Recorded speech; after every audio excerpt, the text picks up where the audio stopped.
5. धनवान बनना बनाम धनवान बने रहना। अच्छे निवेश का मतलब जरूरी नहीं कि अच्छे निर्णय लिए जाएं। यह लगातार गड़बड़ न करने के बारे में है। अमीर बनने के लाखों तरीके हैं और ऐसा कैसे करें इस पर ढेर सारी किताबें हैं। लेकिन अमीर बने रहने का केवल एक ही तरीका है, मितव्ययिता और व्यामोह का कुछ संयोजन। और यह एक ऐसा विषय है जिस पर हम पर्याप्त चर्चा नहीं करते हैं। आइए दो निवेशकों के बारे में एक त्वरित कहानी से शुरुआत करें, जिनमें से कोई भी दूसरे को नहीं जानता था, लेकिन जिनके रास्ते लगभग एक सदी पहले दिलचस्प तरीके से आए थे। जेसी लिवरमोर अपने समय के सबसे महान शेयर बाजार व्यापारी थे। 1877 में जन्मे वह एक पेशेवर व्यापारी बन गए, इससे पहले कि ज्यादातर लोग जानते थे कि आप ऐसा कुछ कर सकते हैं। 30 वर्ष की आयु तक वह मुद्रास्फीति समायोजित समकक्ष के बराबर था, $100 मिलियन।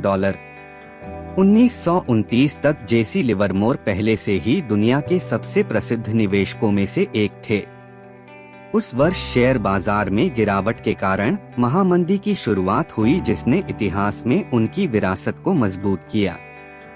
अक्टूबर 1929 के सप्ताह में शेयर बाजार का 1/3 से अधिक मूल्य खत्म हो गया था, जिसके दिनों को बाद में ब्लैक मंडे, ब्लैक ट्यूसडे और ब्लैक थर्सडे नाम दिया गया। लिवरमोर की पत्नी डोरोथी को सबसे बुरी आशंका तब हुई जब उसका पति 29 अक्टूबर को घर लौटा। वॉल स्ट्रीट द्वारा आत्महत्या करने की खबरें पूरे न्यूयॉर्क में फैल रही थीं। उसने और उसके बच्चों ने आंसुओं के साथ दरवाजे पर जेसी का स्वागत किया, जबकि उसकी मां इतनी व्याकुल थी कि वह चिल्लाते हुए दूसरे कमरे में छिप गई।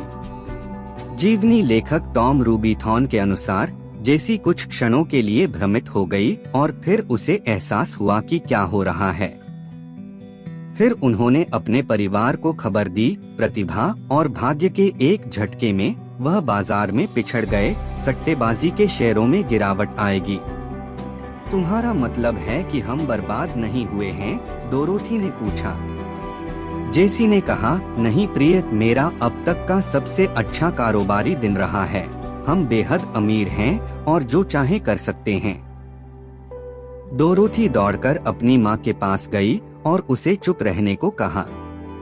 एक दिन में जेसी लिवरमोर ने $3 बिलियन से अधिक की कमाई की।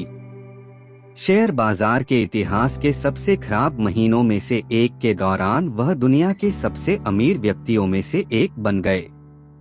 जैसे ही लिवरमोर के परिवार ने अपनी अथाह सफलता का जश्न मनाया, एक और व्यक्ति हताशा में न्यूयॉर्क की सड़कों पर भटकता रहा। अब्राहम जर्मनस्की एक करोड़पति रियल एस्टेट डेवलपर थे, जिन्होंने 1920 के दशक के दौरान बहुत संपत्ति बनाई।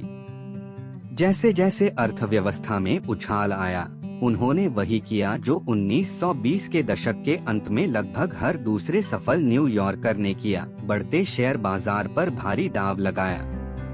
26 अक्टूबर 1929 को न्यूयॉर्क टाइम्स ने एक लेख प्रकाशित किया जिसमें 2 पैराग्राफ में एक दुखद अंत का वर्णन किया गया है।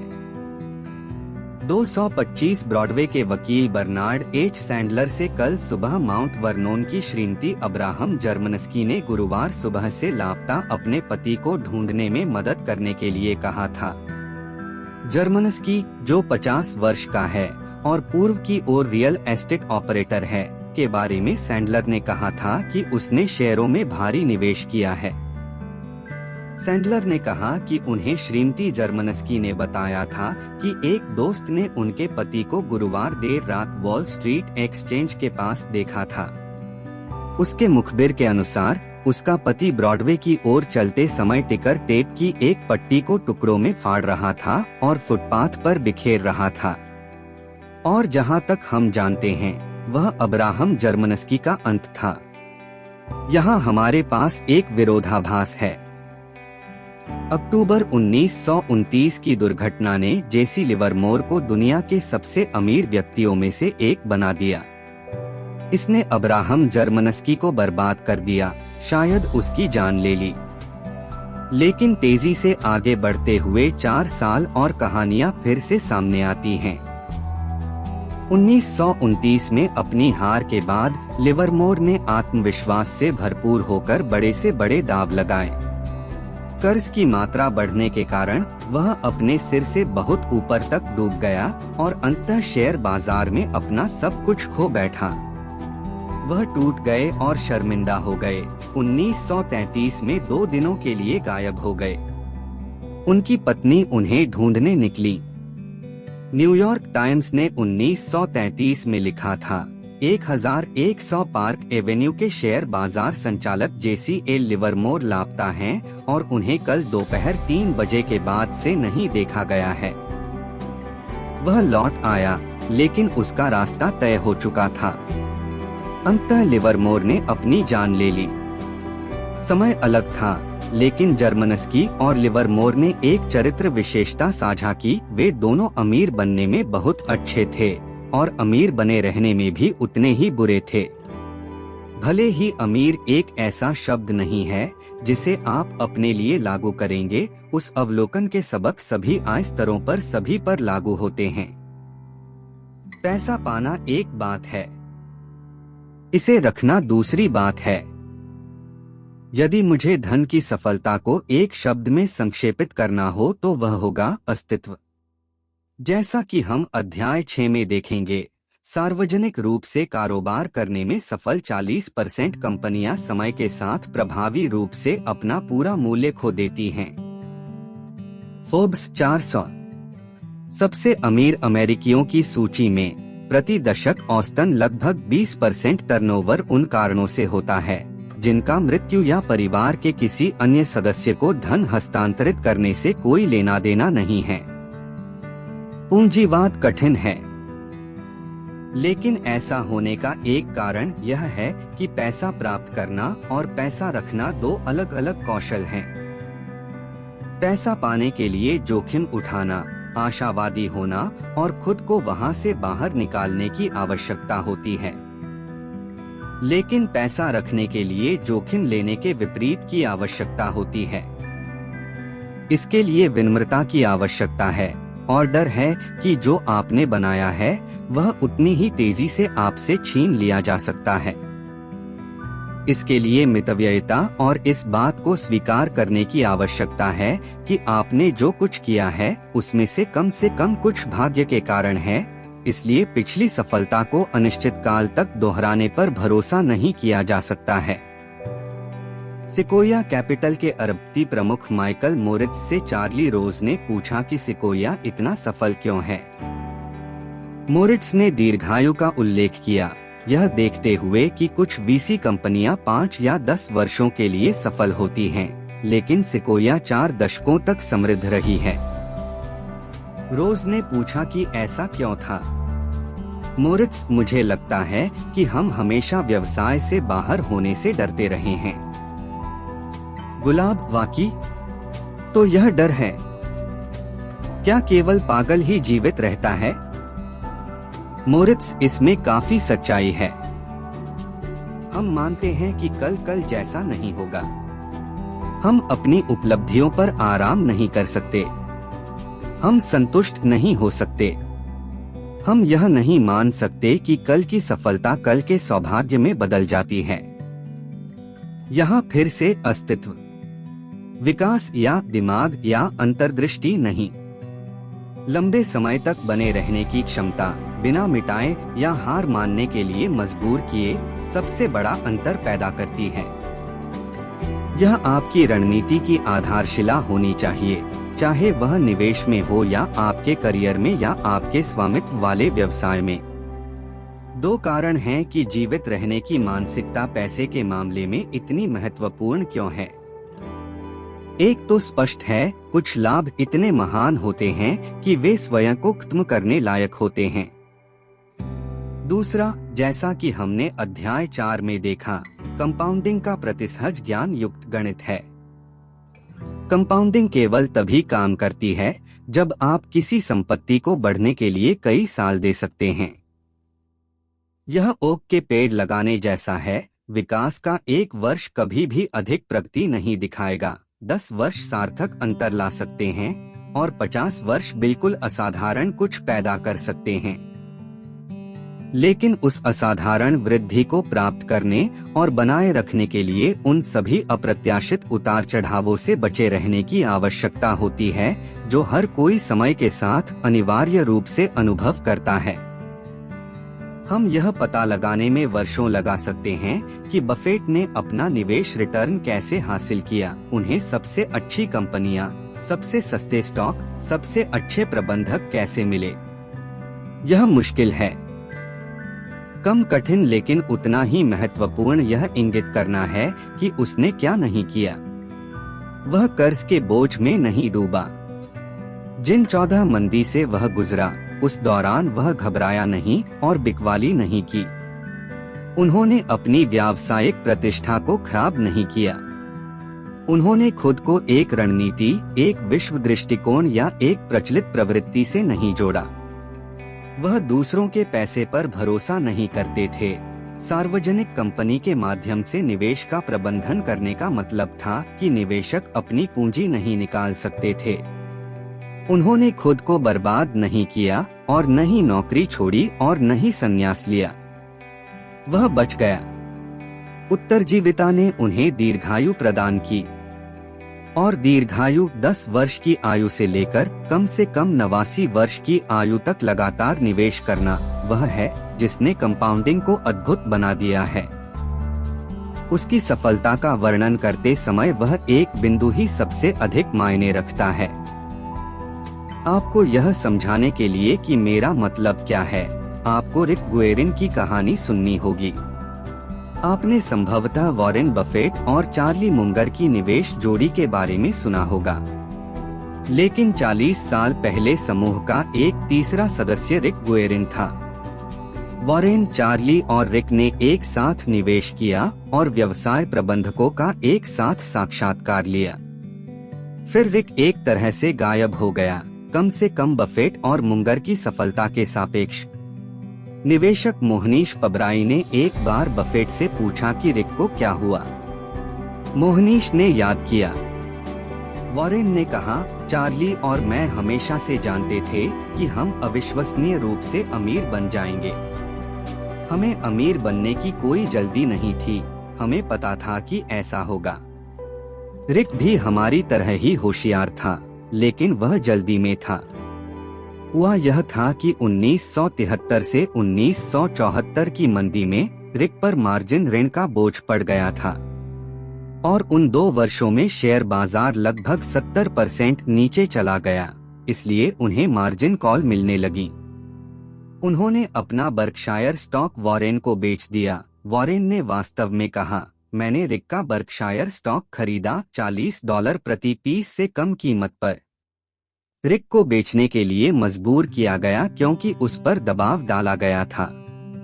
चार्ली, वॉरेन और रिक अमीर बनने में समान रूप से कुशल थे, लेकिन वॉरेन और चार्ली के पास अमीर बने रहने का अतिरिक्त कौशल था। जो समय के साथ वह कौशल है जो सबसे अधिक मायने रखता है। नसीम तालेब ने इसे इस तरह से कहा, बढ़त होना और जीवित रहना 2 अलग अलग चीजें हैं। पहले के लिए दूसरे की आवश्यकता होती है। आपको बर्बादी से बचने की जरूरत है, हर कीमत पर। जीवित रहने की मानसिकता को वास्तविक दुनिया में लागू करने से 3 चीजों की सराहना होती है। 1, मैं बड़े रिटर्न की अपेक्षा अधिक आर्थिक रूप से अटूट होना चाहता हूँ, और अगर मैं अटूट हूँ तो मैं वास्तव में सोचता हूँ कि मुझे सबसे बड़ा रिटर्न मिलेगा, क्योंकि मैं कंपाउंडिंग के लिए काफी समय तक टिकने में सक्षम हो जाऊंगा। यह आश्चर्यजनक रूप से कारगर है। तेजी के बाजार के दौरान कोई भी नकदी रखना नहीं चाहता। वे ऐसी संपत्ति चाहते हैं जो बहुत अधिक हो। आप तेजी के बाजार के दौरान नकदी रखने में रूढ़िवादी दिखते हैं और महसूस करते हैं, क्योंकि आप अच्छी तरह से जानते हैं कि अच्छी चीजें न रखने पर आप कितना रिटर्न दे रहे हैं। मान लें कि नकद पर प्रति वर्ष 1% का रिटर्न मिलता है और स्टॉक पर 10% का रिटर्न मिलता है। वह 9% का अंतर आपको हर दिन कचोटेगा। लेकिन अगर वह नकदी आपको मंदी के बाजार के दौरान अपने स्टॉक बेचने से रोकती है, तो उस नकदी पर अर्जित वास्तविक रिटर्न प्रति वर्ष 1% नहीं है, यह उसके कई गुना हो सकता है, क्योंकि एक हताश गलत समय पर स्टॉक बिक्री को रोकना दर्जनों बड़े विजेताओं को चुनने की तुलना में आपके जीवन काल के रिटर्न के लिए और भी बहुत कुछ किया जा सकता है। कंपाउंडिंग बड़े रिटर्न कमाने पर निर्भर नहीं करती है। लंबे समय तक निर्बाध रूप से बनाए रखने वाले केवल अच्छे रिटर्न विशेष रूप से अराजकता और तबाही के समय में हमेशा जीतेंगे। दो योजना बनाना महत्वपूर्ण है, लेकिन हर योजना का सबसे महत्वपूर्ण हिस्सा योजना के अनुसार न चलने वाली योजना पर योजना बनाना है। क्या कह रहा है?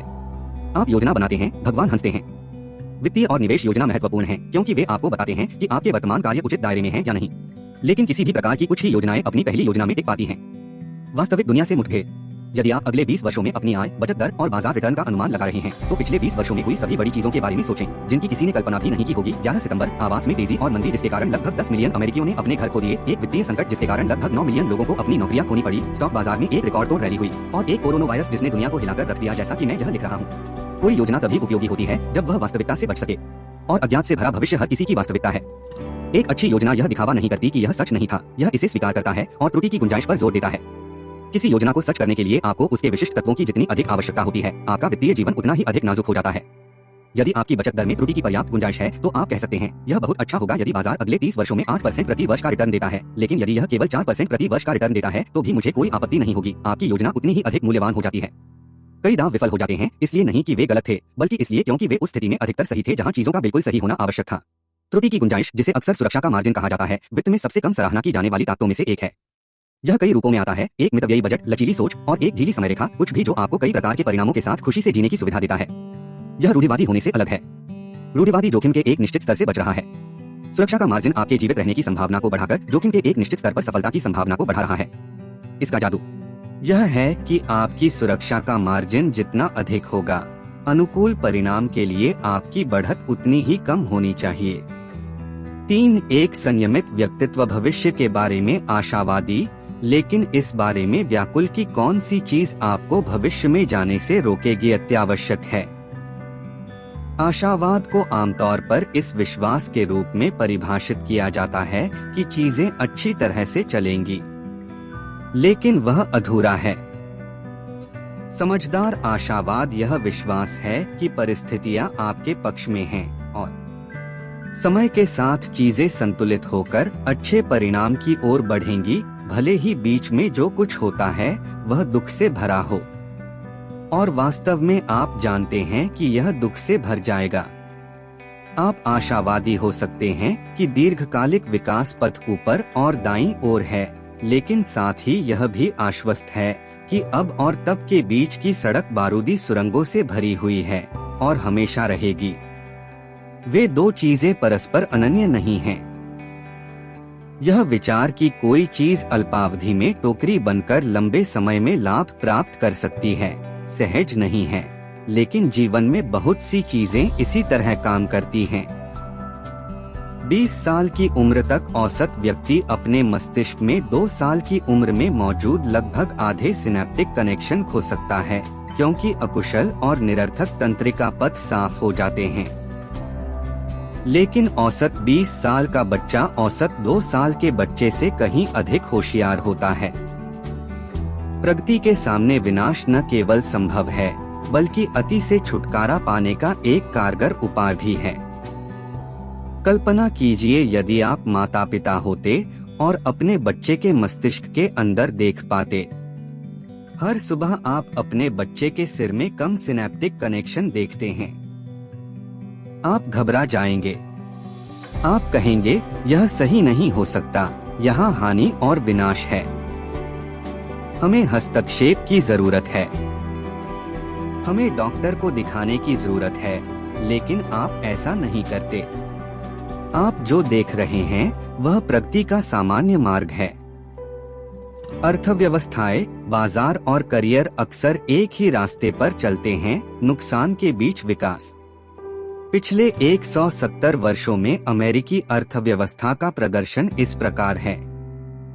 लेकिन क्या आप जानते हैं कि इस दौरान क्या हुआ था? हम कहां से शुरू करें? 9 प्रमुख युद्ध लड़ते हुए 13 लाख अमेरिकी मारे गए।